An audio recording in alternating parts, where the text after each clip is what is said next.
Hey, welcome to my studio. We're gonna look at a bunch of instruments that I have here. Some are normal, some are weird, some are really weird. Regardless, there's a lot to get to, so let's get started. Number one, my first guitar, right there. This is my American Strat. It's got 2 Seymour Duncans in it. It's got 2 stickers right here. Both are designed by my brother. This is my first album, Anxious, and my first band sticker, Audio Placebo. Thank you to my parents for getting this for me. Changed my life. Next, we've got this beautiful violin. This was built by my grandfather, Harold Reese. Made in 1993. He was a luthier, and this was his 63rd instrument that he built. Here's a look at the back. You can see a little paper towel here. Well, there was some buzzing going on, probably my fault, and this fixed it, and now it looks a little more unique for the video. I still suck at violin, after owning this for too long. Next, this trumpet. This used to belong to my brother-in-law, but he gave it to me for 2 reasons. 1, after he let me start using his music studio, I was using it a lot. I found it in there and I was like, hey man, I'm making a lot of music. 2, he was allergic to the mouthpiece, and that was annoying, so I got it. Here it is slowly aiming at you. Next. This is an accordion. This was found at my grandparents' house. A lot of the instruments that I'm going to be showing you were either made by my grandfather or belonged to one of my grandparents. Let's strap this baby on.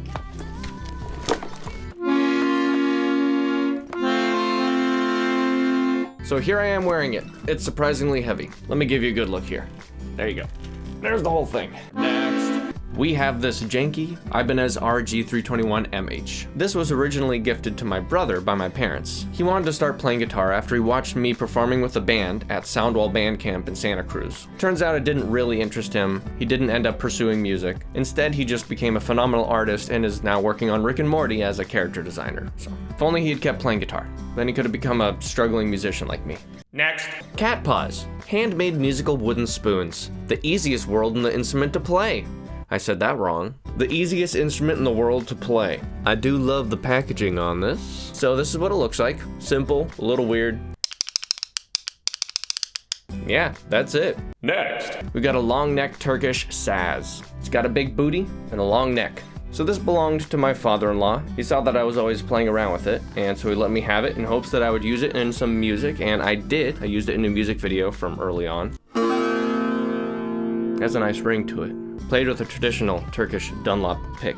And guess where the sound hole is? I don't know if I can show this on YouTube, but yeah, right down there. Closer look at the awesome tuning pegs. And if you couldn't guess, these frets spell out a very non-Western scale. That's all we got for this one. Next, this is an official Reese brand mandolin, built by my grandfather in 1985. Here is the back. It's got a really cool engraving here. Here's the headstock art.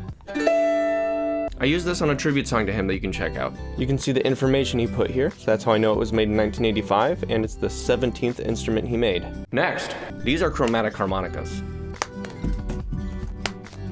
These were all found inside that mandolin case. We've got the Chromatica 1, the Super Chromatica, and another one in this special case. Haven't got a chance to play these much, but hopefully with enough practice, they'll come in handy one day. Next, the jaw harp. This was a gift from my Uncle Jim. He did a little custom engineering on this to make it easier to hold.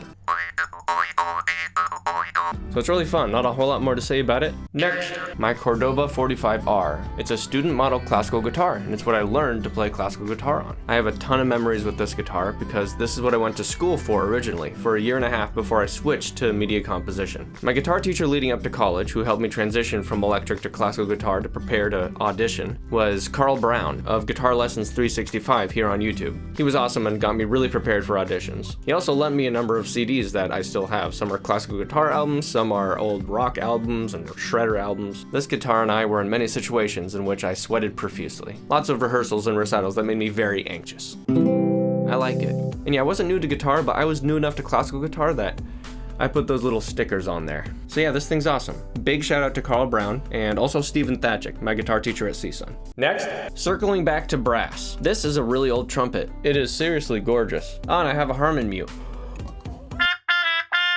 And then there's this bugle. This has got to be even older than the old trumpet. Like, this looks ancient.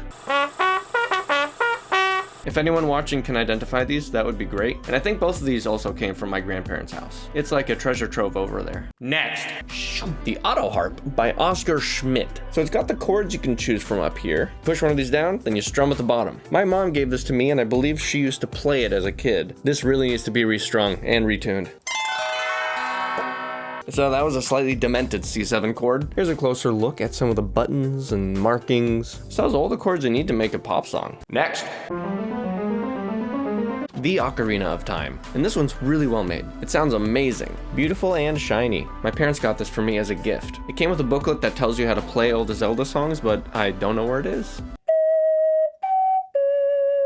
So a great gift for someone who loves video games and music. Next! Here's my Jackson 7-string guitar. I bought this from my friend and fellow bandmate Mike. He's always got a lot of guitars, so he was willing to part with this for the right price. And he had also just bought a much nicer 7-string. Got some DiMarzio pickups, a kill switch if you're feeling kinda silly. Here's a little tour of the back of it. I love this back-loading system for the strings, and the tuning pegs just kinda chop the strings off when you're stringing it. Used it a lot on my second album, Panic-Induced Love. Mainly in the bridges because they always end up kinda progressive and heavy. Yeah. Next. Oh, we got a big boy instrument. A cello, built by my grandfather. This was built in 2005, and it was the 129th instrument that he built. Oh yeah, look at that F-hole right there. Beautiful headstock. I've used this in a couple of my music videos and film scores. And of course, I gotta show you the back. I'm definitely practicing cello more often than violin. Next. This is a 7-tone hand chime. It's cool you can see the individual chimes kind of floating, held up by that string. Let's give it a little demo with this wooden mallet.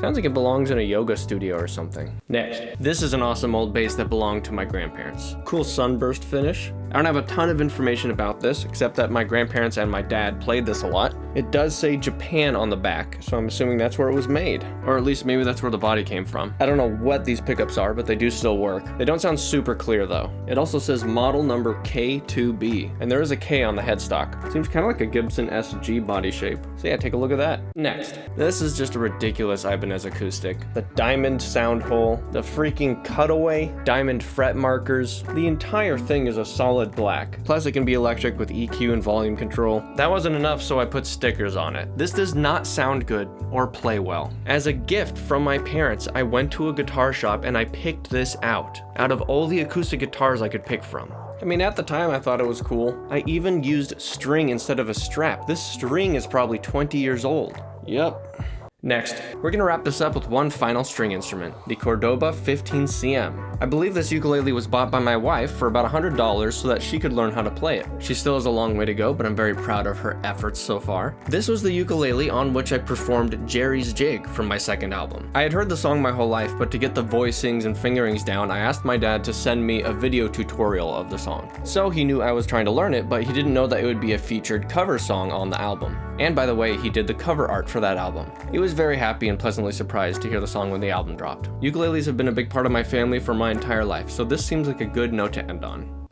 So that is the instrument showcase. Thank you so much for watching. If you made it here to the end, I hope you enjoyed it. Feel free to give the video a like and maybe explore some of my other content if you're unfamiliar. I usually post lots of original songs and music videos and cues from films that I've scored. So feel free to check out that other content, and if you like it, then you could subscribe to my channel. If you've never seen my videos before, then you have a lot of content that you can watch. So that's it. Maybe I'll do a studio tour in the future once I get this place cleaned up. If only you could see what I can see. Anyway, that's the end of the video.